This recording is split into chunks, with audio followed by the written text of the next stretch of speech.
This is really rich. Sanctuary cities are completely melting down after getting just a tiny taste of Biden's border crisis. Chicago Mayor Lori Lightfoot sending a group of migrants who were bused to her city off to a nearby Illinois suburban town. Meanwhile, Washington, D.C. Muriel Bowser declaring a public emergency as busloads of migrants continue to arrive.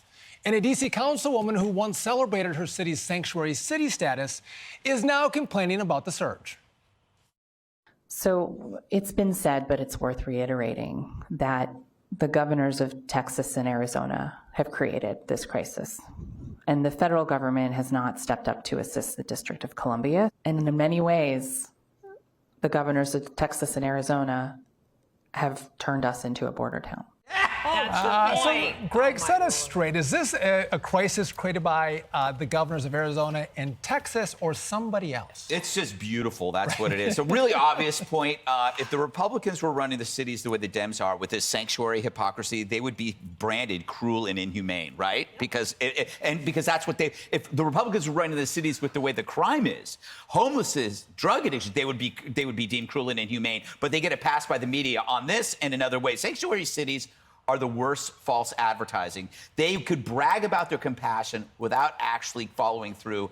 They're what I call the stolen valor in the compassion world. And it's about time they get found out. What Texas did was they turned sanctuary cities into border towns, which are authentic sanctuary cities, because the border towns operate that way for people coming. Now she should be thanking Texas. Thank you for making me not a hypocrite. Yeah. Now I'm truly a sanctuary city. What an idiot she is, boy.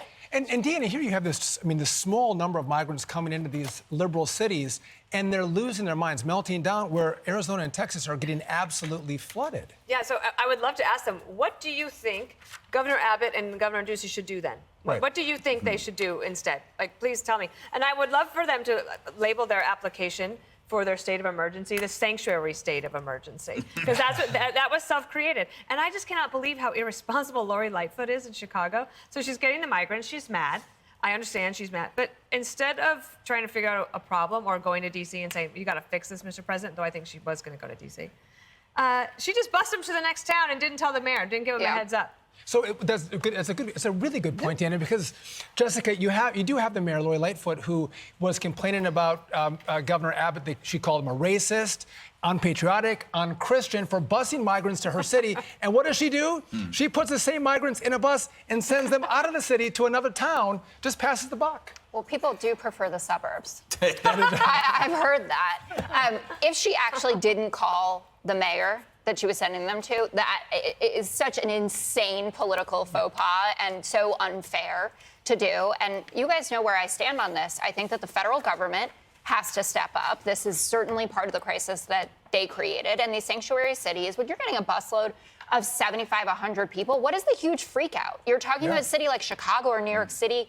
D.C. is smaller, obviously, but there is space for these people. There are resources for these people. If you want to stand by your policies, and I believe in sanctuary cities, find the money. Joe Biden, give them the money if they need more for this, and make sure that until people can go through the court system, and I believe in showing up for your day in court, you can accommodate them. But this game of ping-ponging people from buses, it makes me, I hate to sound emotional, it makes me sad.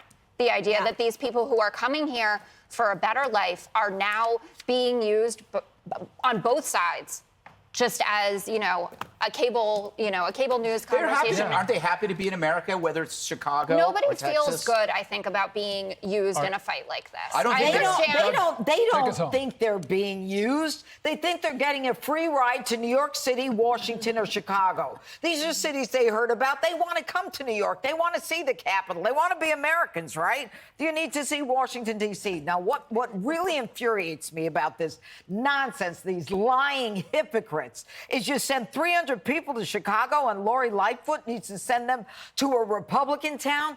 This is, folks, the new redistricting. It's going to not go through the courts. It's going to be done by governors, mayors, and other county officials when they start moving the immigrants into Republican areas. That's what's going on here. It is a national redistricting. But they can't vote. And if you, not yet. In New York, they had them vote. Wait, let me finish. My 3 cents here. Now, the bottom line is that these people are coming here. We're giving them housing, education, medication, free. Where do they just say you get free health care? And we've got a problem with inflation. We've got a problem with people buying food. We've got a problem with people buying gas.